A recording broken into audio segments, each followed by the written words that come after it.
Welcome to the StinBA channel. I'm Stin, and today I'll be talking some Charlotte Hornets basketball. As always, there's 4 games on the slate for this week, and there's a lot of news surrounding the Charlotte Hornets, so I'm not going to waste any more time. I'm just going to get in here.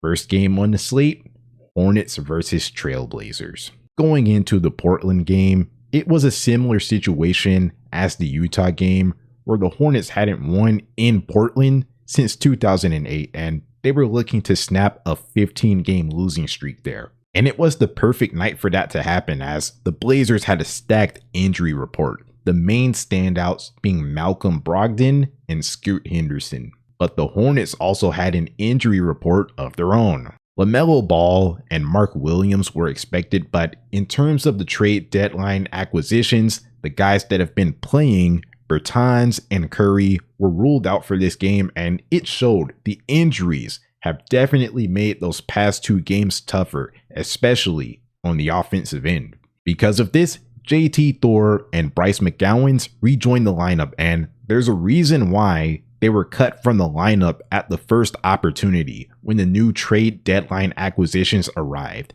They're just not feasible NBA caliber players, as they've shown all season, especially in this game. The two only combined for 4 points, and all 4 of those points were scored by McGowens. Their timid play and limited skill set really hurt the Hornets on that night, but it wasn't just them.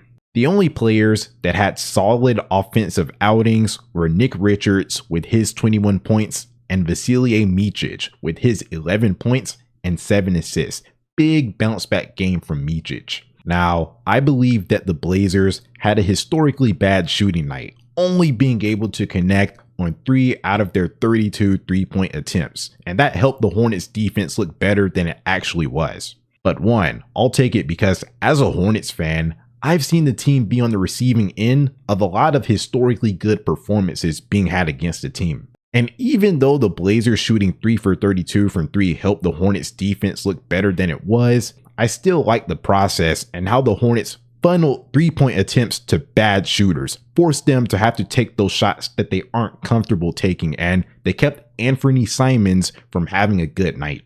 On a night where the Hornets offense left a lot to be desired, the Hornets league leading defense at the time, 100.3 defensive rating by the way, but yeah, their defense ended up winning them this game, 93-80.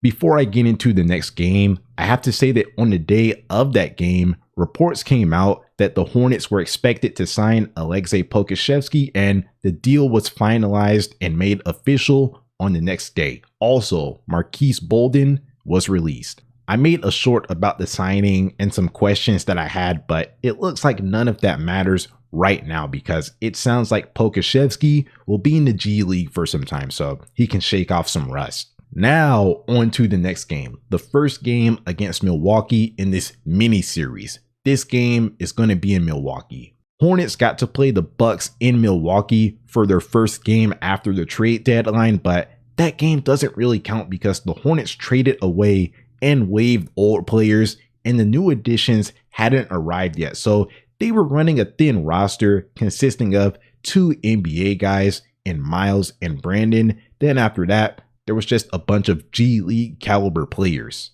This time, the Hornets got to match up against the Bucks with their new acquisitions, but it hardly mattered as they end up taking a big loss, 123-85. There's 4 games to talk about, so I decided to spend the least time on the least eventful game. Davis Bertans and Seth Curry made their returns, which seemed to be a positive because the Hornets offense had been trending downward ever since they got their injuries, but their presence didn't really matter on this night. The Hornets offense was barely better than their outing in Golden State, only being able to score a point more, while the defense finally collapsed. First time a team scored over 107 points against the Hornets, at least post-trade deadline. Team scoring in the 120s isn't all that uncommon, unlike teams scoring in the 80s, so yet again, the offense was the main problem, as it has been for the past 3 games. In Golden State, at least the Hornets kept it competitive, and in Portland, at least they won, so that's something that they can hang their hats on. But on this night, their recent bad offense really bit the Hornets in the back. Although on paper, Bertans and Mann had good games, most of their scoring came in garbage time, so no one really had a good game. Maybe this bad offensive showing was because the Hornets were on the last game of a road trip. Maybe it was because they were missing two of their best players. Maybe it was both. But that was the story of the Hornets versus Bucks game, where the Hornets couldn't get anything to go their way.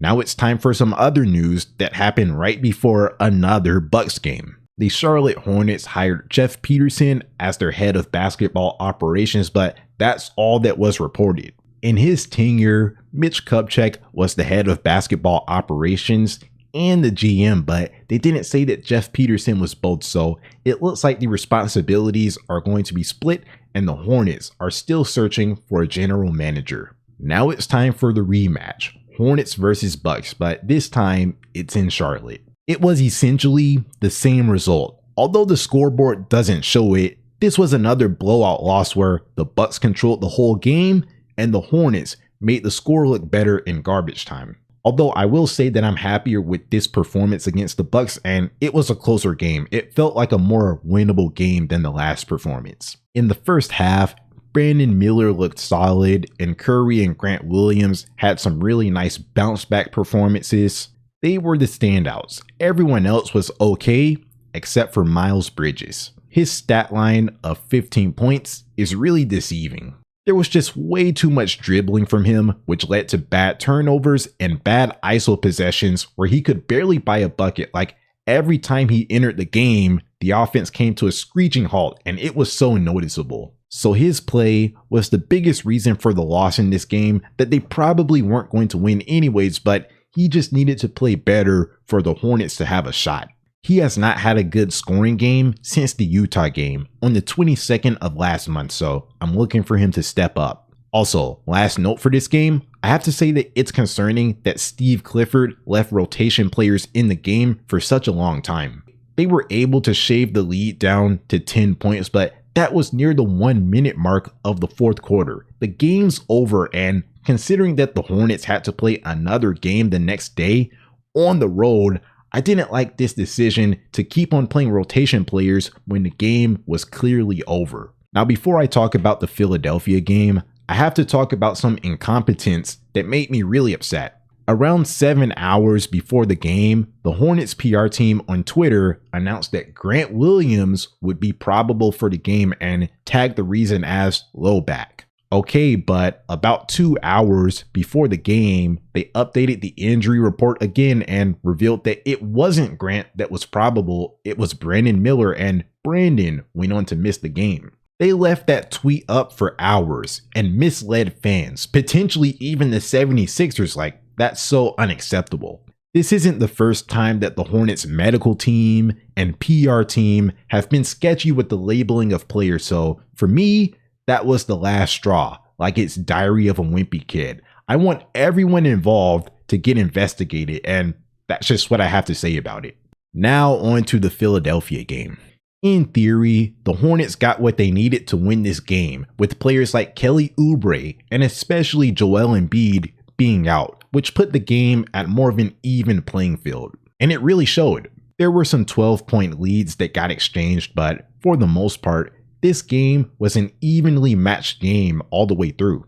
There were bounce back games from Micic and Miles. Grant Williams had a solid game off the bench, and Bertans was really good in the first half. But the 76ers also showed up. Tyrese Maxey going off for 33 points was expected, but they gave up an efficient 31 points to Tobias Harris. Now, some of that was on Miles's bad defense, getting beat on backdoor cuts and choosing bad times to double team and leave Harris open. But I don't blame Miles a ton because 1, Tobias was making everything. And 2, Miles just isn't supposed to have that much offensive and defensive responsibility. When the team is fully healthy, maybe Miles doesn't score the 27 points that he scored on this night, but maybe he's able to score 18 points and put more focus on stopping Harris. But yeah, I feel like this was a winnable game, but that's where the game was lost. They just couldn't give up 30 plus points to Tobias Harris.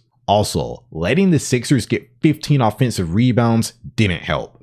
Also, to make things worse, I have some injuries to talk about. Seth Curry left the fourth quarter with around 4 minutes and 50 seconds left, and Cody Martin left the fourth quarter with around 30 seconds left. Still waiting for more information, waiting to see what their status will be heading into the next game, but yeah, the team just can't stay healthy.